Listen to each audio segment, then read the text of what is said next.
Hello everyone, welcome back to the another video of the academic learner. So आज हम आपकी class 6th की book का second last chapter number 9, जिसका नाम है डेजर्ट एनिमल, जिसमें हम देखेंगे किस किस प्रकार के एनिमल्स जो डेजर्ट में रहते हैं।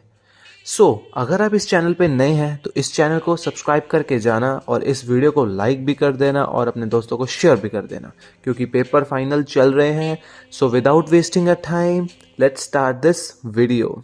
डेजर्ट यानी कि रेगिस्तान, पृथ्वी के ऐसा स्थान जो हमेशा सूखा स्थान रहता है। यहाँ पे बारिश होने की संभावना बहुत ज़्यादा कम होती है। बिना बारिश के ये महीनों सालों तक ऐसे ही चलते रहते हैं। यानी कि इन इलाकों में, जैसे मैंने आपको बताया, कि बहुत कम ही बारिश होती है। यहाँ तक कि रेगिस्तान में रहने वाले जानवर भी बहुत टाइम तक विदाउट पानी जिंदा नहीं रह सकते हैं। मतलब बिना पानी के वो इतने ज़्यादा देर जिंदा नहीं रह सकते हैं। उनको जिंदा रहने के लिए ये ऐसी बहुत कठिन मुश्किलों से जूझना पड़ता है और कहीं ना अपने जिंदा रहने का सहारा ढूंढना ही पड़ता है। उदाहरण के लिए गर्बिल्स, जो कि एक रेगिस्तानी चूहे हैं, अपने पूरे दिन का ज़्यादातर समय रेगिस्तान के सबसे गर्म इलाके के जमीन के अंदर ही रहते हैं। और एक गहरे रंग का कीड़ा जिसे काले बीटल कहा जाता है, वह अपने पैरों से नमी की बूंदों को पकड़ने में बहुत ज़्यादा ही माहिर होते हैं। और ये अपनी टांगों को तब तक हवा में ऊपर उठा के रखते हैं जब तक कि पानी की बूंदें उसके मुंह में ना गिर जाएं। सारे ही रेगिस्तान के जो पहाड़ होते हैं वो सारे ही समुद्र के जैसे पहाड़ नहीं होते हैं। यानी कि ये जरूरी नहीं है कि हर एक रेगिस्तान में रेगिस्तान की पहाड़ियां हो। कुछ रेगिस्तान पथरीले से और कठोर भी होते हैं। मतलब जहाँ पे बहुत सारे पत्थर ही पत्थर पड़े होते हैं। रेतीला इलाका होता है, वहाँ पे पत्थरों के जैसे पड़े होते हैं, जहाँ पे छोटी छोटी झाड़ियां उगाती हैं। कुछ रेगिस्तान तो बसंत ऋतु में रंग बिरंगे फूलों से जगमगा उठते हैं। अब हम बात करते हैं सांपों की, यानी कि स्नेक्स की। दुनिया में लगभग, लेकिन कई सांप ऐसे भी हैं जो बच्चों को डायरेक्ट जन्म ही देते हैं। अमेरिका के सूखे पथरीले रेगिस्तान में बहुत ही बुरे एंड और जहरीले सांप पाए जाते हैं, जैसे कि हम कह सकते हैं रेटल स्नेक। इस सांप को बहुत ही जहरीला और खतरनाक माना जाता है। इसकी जो आवाज होती है वो दूर दूर से ही छनछनाने की आने लग जाती है। और हाँ, और सबसे खतरनाक इसकी ये बात है कि ये बिजली से भी तेज और रफ्तार से ज्यादा तेज ये हमला कर सकता है। रैटल स्नेक, जिसको हम कभी कभी रैटलर स्नेक भी कह देते हैं, इनका जितना हो सके ये लोगों से बचना ही पसंद करते हैं। जब कभी भी ये परेशान होते हैं या परेशानी महसूस करते हैं, और तब ये अपनी पूंछ को सीधा करते हैं और खटखटाहट की आवाज निकालते हैं, इस उम्मीद में कि जो घुसपैठ या इनके इलाके में आ गया है वो वहां से चुपचाप चला जाए। हालांकि इसकी वार्निंग को अगर हम नज़रअंदाज कर देते हैं तब ये खतरा महसूस करते हैं और ये तेज डसने के लिए भी तैयार हो जाते हैं फिर। लेकिन जिसे हम रेटलर स्नेक्स कहते हैं, ये उस शोर को सुन ही नहीं सकता जो ये खुद अपनी पूंछ से निकालता है। मतलब अंततः ये हुआ कि सांप को सुनाई नहीं देता है, ये सुन नहीं सकते हैं, बल्कि अपनी ही आवाज ही नहीं सुन सकते हैं ये। क्योंकि आप खुद सोचो बच्चों, क्योंकि स्नेक्स के पास तो कान ही नहीं होते हैं। इसीलिए ज्यादातर सांपों की तरह ही ये जमीन में वाइब्रेशन, यानी कि जब जमीन में कपकपाहट होती है तभी ये कुछ समझ और सुन पाता है कि कोई आ रहा है इसको, इसीलिए खतरा महसूस होने लग जाता है। अगर कोई इंसान सांप के आसपास से चलता है तो सांप उस आदमी की हलचल को महसूस कर सकता है। अगर वही इंसान या बच्चा जोर से चिल्लाए तो वह स्नेक उस बच्चे की या आदमी की आवाज को सुन नहीं पाता। अमेरिका की द्वीप में ये रैटल स्नेक्स बहुत ही ज्यादा आम है। साथ ही ये स्नेक्स जो हैं, रैटल्स हैं, ये बहुत ज़्यादा ही संख्या में फैले हुए हैं। ये नॉर्थ अमेरिका के कनाडा से लेके अर्जेंटीना तक, यहाँ तक पूरे देश में पाए जाते हैं। ये कई तरह के जानवरों का शिकार करते हैं, जिनमें चूहे, वुल्व्स भी एक चूहे जैसा ही जानवर है। मतलब आप ऐसे कह सकते हो कि चूहे का छोटा भाई या बड़ा मामा। और चिकमंक्स, जिसको हम बेटा गिलहरी भी कहते हैं, और भी अन्य छोटे मोटे जानवर शामिल हैं। ये जो स्नेक हैं अपने शिकार को अपने पूरे ताकतवर जहर से मारते हैं, और ये भी बाकी स्नेक्स की तरह अपने शिकार को पूरा ही निगल जाते हैं अंदर।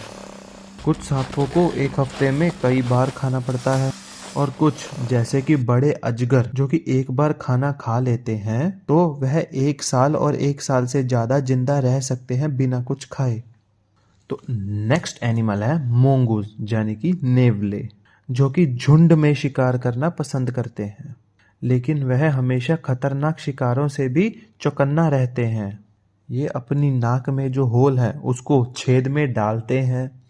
ये अपने पंजों से इतने इनके पंजे स्ट्रांग होते हैं कि ये अपने पंजों से चट्टानों और पत्थरों को भी पलट देते हैं, और अपने तेज फर्राटेदार हाथों से पूरी जमीन को खोदते हैं ताकि उनको अपना शिकार खाना पड़े। ये धारीदार नेवले वैसे तो बहुत प्यारे लगते हैं। अफ्रीका के जंगलों में ये कम से कम 20 के झुंड में वह भोजन की तलाश में यात्रा करते हैं। इनका जो खाना है वो बीटल्स होते हैं, और बहुत अन्य जो छोटे छोटे जानवर होते हैं वो इनका खाना होते हैं।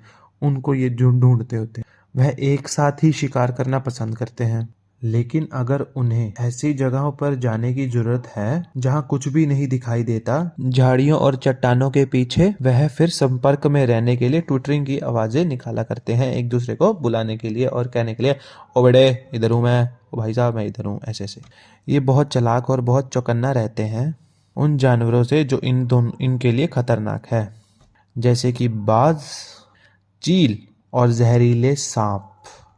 जब भी इन्हें कोई मारने वाला जीव दिखाई देता है और एक ये विशेष अलार्म इमरजेंसी कॉल देकर एक दूसरे को चेतावनी देते हैं कि भाई मेरा तो कटने वाला है, मैं तो मरने वाला हूँ, तू भाग जा अगर भाग सकता है, नहीं तो हमारे ग्रुप को बुला ले। जैसे कि दोस्तों हमने पिछले कुछ चैप्टर्स में पढ़ा ही था मुंगूज एंड स्नेक, तो इसमें भी मैं ये आपको बताता हूँ कि ये जो मुंगूज होते हैं ये सांपों को मारने में बहुत ज़्यादा इनको मज़ा आता है।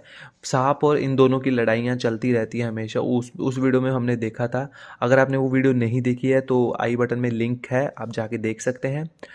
और उसमें भी हमने ये देखा था कि मुंगूस ने सांप को मार दिया था। तो मुंगूस का फेवरेट होता है शिकारी। ये इन्ने शातिर होंगे है विदाउट चोट, मतलब विदाउट सप कुछ करे भी, और ये उस तो पहला ही सप नूं मार दिंदे आ।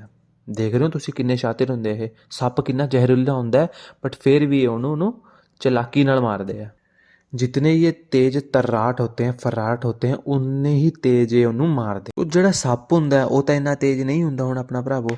ਤੇ ਜਦੋਂ ਵੀ ਸੱਪ ਹੁਣ ਇਹਨਾਂ ਤੇ ਤੇਜ਼ ਜ਼ਹਿਰੀਲਾ ਵਾਰ ਕਰਦਾ ਹੈ ਨਾ, ਤਾਂ ਜਿਹੜੇ ਮੰਗੂਜ਼ ਹੁੰਦੇ ਇਹ ਤੇਜ਼ ਹੁੰਦੇ, ਇਹ ਉਹਦੇ ਸੱਪ ਦੇ ਵਾਰ ਤੋਂ ਬਚ ਜਾਂਦੇ ਆ, ਤੇ ਬਟ ਸੱਪ ਨਹੀਂ ਬਚ ਪਾਉਂਦਾ ਹੁੰਦਾ ਇਹਨਾਂ ਦੇ ਵਾਰ ਤੋਂ, ਤਾਂ ਇਸ ਕਰਕੇ ਉਹ ਮਾਰਿਆ ਜਾਂਦਾ ਵਿਚਾਰਾ। ਦੋਸਤੋ ਇਹ ਵੀ ਇੱਕ ਟੈਕਨੀਕ ਲਗਾਉਂਦੇ ਆ ਸੱਪ ਨੂੰ ਮਾਰਨ ਦੀ। ਕਿਉਂ? ਜਦੋਂ ਸੱਪ ਬਾਰ-ਬਾਰ ਇਹਨਾਂ ਨੂੰ ਤੰਗ ਕਰੀ ਜਾਊਗਾ, ਇਹ ਬਚੀ ਜਾਣਗੇ ਉਹਦੇ ਵਾਰ ਤੋਂ, ਤੇ ਉਹ ਵਿਚਾਰਾ ਥੱਕ ਜਾਊਗਾ ਸੱਪ, ਤਾਂ ਫਿਰ ਇਹ ਉਹਨੂੰ ਮਾਰ ਦੇਣਗੇ। ਸਭੀ ਫੀਮੇਲ ਮੋਂਗੋਜ਼, ਮਤਲਬ ਕਿ ਜਿਹੜੇ ਮੰਗੂਜ਼ ਦੀ ਮੰਮੀਆਂ ਹੁੰਦੀਆਂ, ਇਹ ਇੱਕ ਹੀ ਸਮੇਂ 'ਚ ਇਕੱਠੇ ਬੱਚਿਆਂ ਨੂੰ ਆਪਣੇ ਜਨਮ ਦਿੰਦੀ ਹੈ। ਫਿਰ ਜੋ ਇਹਨਾਂ ਦੇ ਪਿਆਰੇ ਪਿਆਰੇ ਛੋਟੇ ਛੋਟੇ ਬੱਚੇ ਹੋਏ ਹੁੰਦੇ, ਇਹਨੂੰ ਝੁੰਡ ਦੇ ਵਿੱਚ, ਮਤਲਬ ਮਿੱਟੀ ਜਾਂ ਪੇੜ ਦੇ ਵਿੱਚ ਜਿਹੜੀ ਇਹਨਾਂ ਦੀ ਖੁੱਡ ਬਣੀ ਹੁੰਦੀ ਹੈ, ਉੱਥੇ ਉਹਨਾਂ ਨੂੰ ਸੰਭਾਲ ਕੇ ਰੱਖਿਆ ਜਾਂਦਾ ਹੁੰਦਾ ਤਾਂ ਕਿ ਸਨੇਕਸ ਤੋਂ ਇਹ ਦੂਰ ਰਹਿਣ, ਬਚ ਕੇ ਰਿਹਾ ਕਰਨ। ਫਿਰ ਉੱਥੇ ਹੀ ਇਹਨਾਂ ਨੂੰ ਵੱਡਾ ਕੀਤਾ ਜਾਂਦਾ ਪਿਆਰੇ ਪਿਆਰੇ ਮੰਗੂਜ਼ ਨੂੰ। ਛੋਟੇ ਹੁੰਦੇ ਹੋਏ ਬਹੁਤ ਪਿਆਰੇ ਲੱਗਦੇ, ਜਿਵੇਂ ਤੁਸੀਂ ਫੋਟੋ 'ਚ ਦੇਖ ਹੀ ਰਹੇ ਹੋ, ਵੀਡੀਓ ਜਿਵੇਂ ਦੇਖ ਰਹੇ ਹੋ ਤੁਸੀਂ। ਜਦੋਂ ਵੱਡੇ ਜਿਹੜੇ ਪਾਪਾ ਮੰਮੀ ਹੁੰਦੇ ਆ ਉਹ ਖਾਣਾ ਲੱਭਣ ਲਈ ਬਾਹਰ ਚਲੇ ਜਾਂਦੇ ਆ, ਤਾਂ ਉਦੋਂ ਕੀ ਹੁੰਦਾ ਹੈ, ਦੋ ਜਿਹੜੇ ਮੇਲ ਮੰਗੂਜ਼ ਹੁੰਦੇ ਆ ਉਹ ਬੱਚਿਆਂ ਦੀ ਦੇਖਭਾਲ ਕਰਨ ਲਈ ਉੱਥੇ ਹੀ ਰਹਿੰਦੇ ਆ। ਇਹ ਉਹਨਾਂ ਦੀ ਡਿਊਟੀ ਹੁੰਦੀ ਹੈ ਉਹ ਦੋ ਮੇਲਸ ਦੀ, ਕਿ ਉਹ ਬੱਚਿਆਂ ਦਾ ਧਿਆਨ ਰੱਖਣਗੇ। ਉਦੋਂ ਤੱਕ ਇਹ ਉਹਨਾਂ ਦੀ ਦੇਖਭਾਲ ਕਰਦੇ ਆ ਜਦੋਂ ਤੱਕ ਕਿ ਬਾਕੀ ਮੈਂਬਰਸ ਵਾਪਿਸ ਨਾ ਆ ਜਾਣ ਸ਼ਿਕਾਰ ਕਰਕੇ ਆਪਣਾ ਖਾਣਾ ਖੁਣਾ ਲੈ ਕੇ। ਹੁਣ ਇੱਕ ਹੋਰ ਆਖਰੀ ਆਪਣਾ ਜਾਨਵਰ ਜਿਹੜਾ ਤੁਸੀਂ ਸਾਰੇ ਸੁਣਿਆ ਹੀ ਹੋਊਗਾ, ਮੇਨ ਜਿਹੜਾ ਆਪਣਾ ਰਹਿ ਗਿਆ ਵੱਡਾ ਬੰਦਾ, ਕੌਣ? ਕੈਮਲ। ਹੁਣ ਆਪਾਂ ਇਹਦੇ ਬਾਰੇ ਹੁਣ ਕੁਝ ਸੁਣਾਂਗੇ ਤੇ ਸਮਝਾਂਗੇ ਕਿ ਹੈ ਕਿ ਇਹ ਕਿਵੇਂ ਜਿੰਦਾ ਰਹਿੰਦੇ। ਉਹ ਤੁਹਾਨੂੰ ਪਤਾ है ਕਿਹੜਾ? ऊँट, जिन्हों आप कहते हैं कैमल। कई हजार साल पहला ऊँटों को पालतू बनाया गया। वहीं अगर हम जंगली ऊँटों की बात करते हैं तो ये छोटे छोटे ग्रुप्स में एक दूसरे के साथ रहते हैं। लगभग इनका 30 का ग्रुप होता है। 30 कैमल एक ग्रुप में होते हैं। इनके पास लंबे घने बाल होते हैं जो कि इनको सर्दियों में गर्म रखने के लिए काम आते हैं। जैसे कि हमारी जैकेट्स होती हैं, वैसे ही इनके बाल इतने गर्म रहते हैं कि ये सर्दियों में गर्म करते हैं इनको। और गर्मियों में इनके पास एक टाइडर कोट होता है जो गर्मियों में इनको पूरा ठंडा रखता है। यार ये जैकेट अगर इंसानों के पास भी हो ना तो मज़ा आ जाए। मतलब साल 2 साल में तो कोई जैकेट लेने की जरूरत ही ना पड़े, गर्मियों में पहने तो ठंडा कर दे, सर्दियों में पहने तो हमें गर्म कर दे, मज़ा आ जाए यार, इनका अच्छा है। ਹੁਣ ਇੱਕ ਇੰਟਰਸਟਿੰਗ ਗੱਲ ਸੁਣੋ ਦੋਸਤੋ, ਜਿਹੜਾ ਇੱਕ ਆਪਣਾ ਊਠ ਹੁੰਦਾ ਹੈ ਇਹ 30 ਗੈਲਨ ਤੱਕ ਪਾਣੀ ਪੀ ਸਕਦਾ ਹੈ। इसका मतलब है 500 ਗਲਾਸਿਸ ਉਹ ਆਪਣੇ ਅੰਦਰ ਸਟੋਰ ਕਰਦਾ ਹੈ ਸਿਰਫ 10 ਮਿੰਟ ਦੇ ਅੰਦਰ ਅੰਦਰ। ਹੁਣ ਮੈਂ ਤੁਹਾਨੂੰ ਦੋਸਤੋ ਸਟਾਰਟਿੰਗ 'ਚ ਕਿਹਾ ਸੀ ਕਿ ਜਿਹੜਾ ਰੇਗਿਸਤਾਨ ਹੁੰਦਾ ਉਹਦੇ ਵਿੱਚ ਮੀਂਹ ਨਹੀਂ ਹੁੰਦਾ, ਤਾਂ ਇਹ ਕੀ ਕਰਦੇ ਆ ਜਿਹੜੇ ਹੁਣ ਆਪਣੇ ਡੈਜ਼ਰਟ 'ਚ ਪਲਾਂਟ ਹੁੰਦੇ ਆ ਨਾ, ਆਪਾਂ ਤਾਂ ਕੈਕਟਸ ਵੀ ਕਹਿ ਦਿੰਦੇ, ਹੋਰ ਵੀ ਕਈ ਪਲਾਂਟ ਹੁੰਦੇ ਆ, ਤਾਂ ਉਹਨਾਂ ਨੂੰ ਇਹ ਖਾ ਕੇ ਆਪਣੀ ਨਮੀ ਜਿਹੜੀ ਹੁੰਦੀ ਹੈ ਨਾ, ਪਾਣੀ ਦਾ ਪਿਆਸ ਹੁੰਦਾ, ਇਹ ਉਹਨਾਂ ਨੂੰ ਠੰਡਾ ਰੱਖਦੇ ਆ ਕਿ ਠੀਕ ਹੈ ਆਪਾਂ ਵਿਦਾਊਟ ਡਰਿੰਕਿੰਗ ਵਾਟਰ ਇਹ ਰਹਿ ਸਕਦੇ ਹੈ ਕੁਛ ਮਹੀਨੇ, 10 ਤੋਂ ਕਮ ਸੇ ਕਮ 12 ਮਹੀਨੇ ਦੇ ਵਿੱਚ ਇਹ ਵਿਦਾਊਟ ਪਾਣੀ ਪੀਤੇ ਰਹਿ ਸਕਦੇ ਆ, ਬਟ ਇਹਨੇ ਇਹ ਪਲਾਂਟਸ ਖਾਂਦੇ ਆ। ਹੁਣ ਦੇਖੋ ਦੋਸਤੋ ਇੱਕ ਹੋਰ ਇੰਟਰਸਟਿੰਗ ਗੱਲ ਸੁਣੋ, ਊਠ ਇਕੱਲਾ ਇੱਕ ਤਰ੍ਹਾਂ ਦਾ ਨਹੀਂ ਹੁੰਦਾ, ਊਠ ਵੀ ਆਪਣੇ ਕੋਲੋਂ 2 ਤਰ੍ਹਾਂ ਦੇ ਪਾਏ ਜਾਂਦੇ ਆ। ਇੱਕ ਜਿਹਨੂੰ ਆਪਾਂ ਕਹਿੰਦੇ ਆ ਡਰੋਮੈਡਰੀ ਦੇ ਨਾਮ ਤੋਂ ਜਿਹਦੇ ਇੱਕ ਸਿੰਗਲ ਹੰਪ ਹੁੰਦਾ ਹੈ, ਠੀਕ ਹੈ। ਹੁਣ ਦੂਜਾ ਸੁਣੋ, ਉੱਥੇ ਹੀ ਆਪਣੇ ਕੋਲ ਦੂਜਾ ਟਾਈਪ ਆ ਗਿਆ ਜਿਹੜਾ ਬੈਕਟੀਰੀਅਨ ਕੈਮਲ, ਜਿਹਦੇ ਵਿੱਚ 2। ਹੁਣ ਜਿਹੜਾ ਇਹ ਹੰਪ ਹੁੰਦਾ ਨਾ ਇਹ ਪਾਣੀ ਪੀਣ ਦੇ ਉਹਨਾਂ ਦੇ ਸਟੋਰ ਨਹੀਂ ਕਰਦਾ, ਬਟ ਹਾਂ ਜਿਹੜਾ ਫੂਡ ਹੁੰਦਾ ਨਾ ਉਹਨੂੰ ਸਟੋਰ ਕਰਕੇ ਰੱਖ ਲੈਂਦੇ ਆ ਇਹ ਹੰਪ 'ਚ। ਕਈ ਹੁਣ ਆਪਾਂ ਬਚਪਨ ਤੋਂ ਸੁਣਦੇ ਆ ਰਹੇ ਹਾਂ ਕਿ ਜਿਹੜਾ ਕੈਮਲ ਹੁੰਦਾ ਹੈ ਉਹ ਪਾਣੀ ਸਟੋਰ ਕਰਦਾ ਹੈ, ਇਹ ਗਲਤ ਆ। ਪਾਣੀ ਨਹੀਂ ਉਹ ਸਟੋਰ ਕਰਦਾ, ਪਾਣੀ ਤਾਂ ਪੌਦਿਆਂ ਤੋਂ ਨਮੀ ਜਿਹੜੀ ਹੁੰਦੀ ਹੈ ਉੱਥੋਂ ਤਾਂ ਲੈ ਲੈਂਦਾ ਹੈ, ਠੀਕ ਹੈ, ਬਟ ਉਹ ਸਿਰਫ ਆਪਣਾ ਫੂਡ ਸਟੋਰ ਕਰਕੇ ਰੱਖਦਾ ਹੁੰਦਾ ਉੱਥੇ। ਜਿਹੜੇ ਕੈਮਲ ਹੁੰਦੇ ਇਹ ਮੋਟੇ ਨਹੀਂ ਹੁੰਦੇ, ਇਹ ਸਿਰਫ ਜਿਹੜਾ ਆਪਣਾ ਖਾਣਾ ਹੈ ਇਹਨੂੰ ਸਟੋਰ ਕਰਕੇ ਰੱਖਦੇ ਹੁੰਦੇ ਤਾਂ ਕਿ ਇਹ ਤਾਂ ਹੀ ਤਾਂ 10 ਮਹੀਨੇ ਜਾਂ 1 ਸਾਲ तक ये अपना विदाउट पानी रह सकते हैं। जब भी कैमल के पास कोई खाना नहीं होता तो ये जो हम्प होता है ये उसकी मदद करता है कि वहाँ से ये निकाल के खाना खा सकता है, उस तो बाद यूटिलाइज़ करता है आराम नाल। ਹੁਣ ਕੀ ਹੁੰਦਾ ਜਦੋਂ ਇਹਨਾਂ ਕੋਲੋਂ ਖਾਣ ਲਈ ਨਹੀਂ ਹੁੰਦਾ, ਕਾਫੀ ਦਿਨਾਂ ਲਈ ਖਾਣ ਲਈ ਨਹੀਂ ਇਹਨਾਂ ਕੋਲ ਹੁੰਦਾ, ਤਾਂ ਇਹਨਾਂ ਦੇ ਜਿਹੜੇ ਊਠ ਹੁੰਦੇ, ਖੁੱਬ ਹੁੰਦੇ ਨੇ, ਇਹ ਸਿਕੜਨ ਲੱਗ ਜਾਂਦੇ, ਮਤਲਬ ਕਮਜ਼ੋਰ ਹੋਣ ਲੱਗ ਜਾਂਦੇ। ਜਦੋਂ ਆਪਾਂ ਆਮ ਤੌਰ 'ਤੇ ਦੇਖਾਂਗੇ ਤਾਂ ਇਹ ਵੱਡੇ ਹੁੰਦੇ ਆ, ਬਟ ਜਦੋਂ ਇਹਨਾਂ ਨੂੰ ਘੱਟ ਖਾਣਾ ਪੀਣ ਨੂੰ ਮਿਲਦਾ ਤਾਂ ਇਹ ਸਿਕੜਨ ਲੱਗ ਜਾਂਦੇ ਕਿਉਂਕਿ ਉਹਦੇ 'ਚ ਚਰਬੀ ਖਤਮ ਹੋ ਗਈ। ਤਾਂ ਕਿੱਦਾਂ ਲੱਗੀ ਵੀਡੀਓ ਦੋਸਤੋ, ਇਹ ਮੈਨੂੰ ਕਮੈਂਟ ਕਰਕੇ ਜ਼ਰੂਰ ਦੱਸਿਓ, ਅਤੇ ਲਾਈਕ ਕਰ ਦਿਓ ਇਸ ਵੀਡੀਓ ਨੂੰ, ਅਤੇ ਸਬਸਕ੍ਰਾਈਬ ਕਰ ਦਿਓ ਆਪਣੇ ਪਿਆਰੇ ਜਿਹੇ ਚੈਨਲ ਨੂੰ ਅਕੈਡਮਿਕ ਲਾਨਾ ਨੂੰ। ਤੇ ਮਿਲਦੇ ਹਾਂ ਆਪਾਂ ਨੈਕਸਟ ਵੀਡੀਓ 'ਚ। ਨੈਕਸਟ ਵੀਡੀਓ ਬਹੁਤ ਜਲਦ ਆਏਗੀ, ਲਾਸਟ ਚੈਪਟਰ ਹੋਗਾ, so stay tuned with the channel and